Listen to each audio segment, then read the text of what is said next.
Salut les amis, donc on se retrouve aujourd'hui pour essayer d'avancer sur un sujet, puisque je reçois maintenant de plus en plus de questions, et d'ailleurs je vois déjà de plus en plus de personnes se poser des questions sur les onduleurs hybrides qui ont cette spécificité, enfin la spécificité suivante.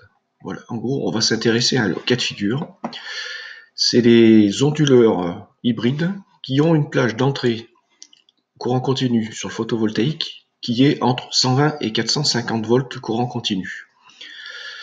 Donc, dans ces modèles-là, on va retrouver essentiellement trois modèles. Après, vous allez le retrouver, comme vous le savez maintenant, avec plein de noms de marques et de distributeurs différents. Mais là, on va être sur une version MPP Solar. Donc, vous reconnaîtrez parfaitement sa bouille. Voilà. Et là, c'est une version 24 volts. J'ai pris volontairement cette référence puisque c'est une personne qui m'avait envoyé un email. Et donc, bon, onduleur qui est basé sur la version, enfin qui est l'équivalent, voilà, on va pas s'en cacher, de l'onduleur hybride qui est sur What You Need.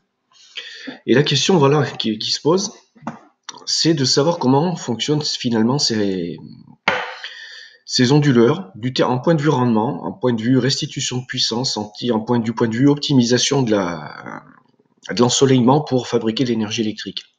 On a beaucoup de recul maintenant sur les versions non enfin, je dirais, qui ont des plages de tension entre 60 et 110 volts. On connaît, hormis un paramètre qui est toujours ce mystère un peu de sa consommation, réellement, tant qu'on n'aura pas fait des mesures, je dirais, quasiment scientifiques. Mais on connaît son fonctionnement, on connaît ses avantages, on connaît ses défauts. Dans cette plage d'entrée 60-110 volts en circuit et en circuit fermé et fonctionnement normal, avec peu d'ensoleillement ou avec beaucoup d'ensoleillement, mais finalement on ne connaît pas du tout comment peuvent fonctionner ceux qui ont cette plage d'entrée qui monte jusqu'à 450 volts voire plus. Et donc je fais un appel à vos expériences, à vous tous, pour qu'on ait des informations et pour qu'en commentaire vous mettiez votre configuration, le modèle de l'onduleur, le nombre de panneaux solaires, combien vous avez de string, combien en série, le type de panneaux solaires, les puissances théoriques maximales, et ce que vous avez comme rendu de puissance dans les meilleures conditions en hiver, par le temps météo pourri, en été, et comment la lenteur éventuellement d'adaptation de la boucle MPPT, de régulation MPPT, enfin voilà, tout ce qui vous semble pertinent, nous le mettre en commentaire.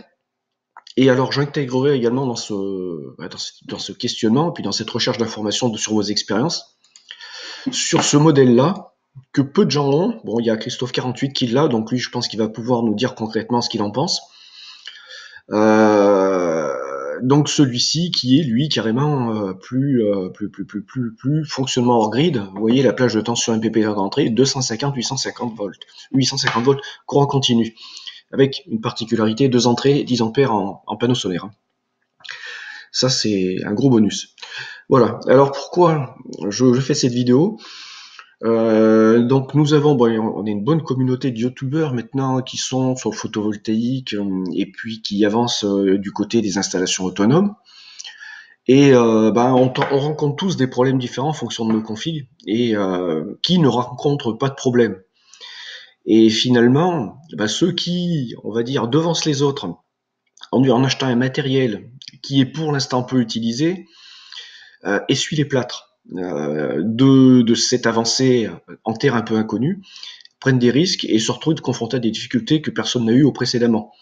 Moi, j'ai eu des difficultés avec le matériel moins évolué, c'est-à-dire la plage d'entrée 60-110 volts. J'en ai eu quelques-uns, minimes et mineurs, puisqu'en fait, dès que j'ai branché, ça restituait ce que ça devait restituer, mais j'ai eu des problèmes ailleurs. Et là, on rencontre des gens qui se posent des questions sur ce matos. Voilà.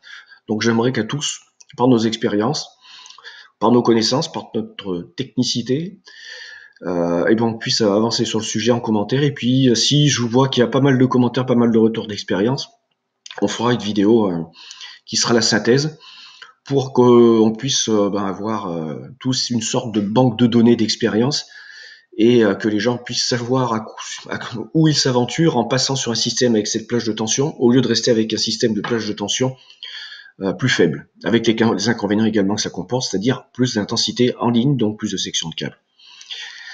Et plus de string. Par contre, plus de string, c'est pas forcément un désavantage. Bon, sur ce, les amis, maintenant à vous de jouer. J'attends vos retours. À plus.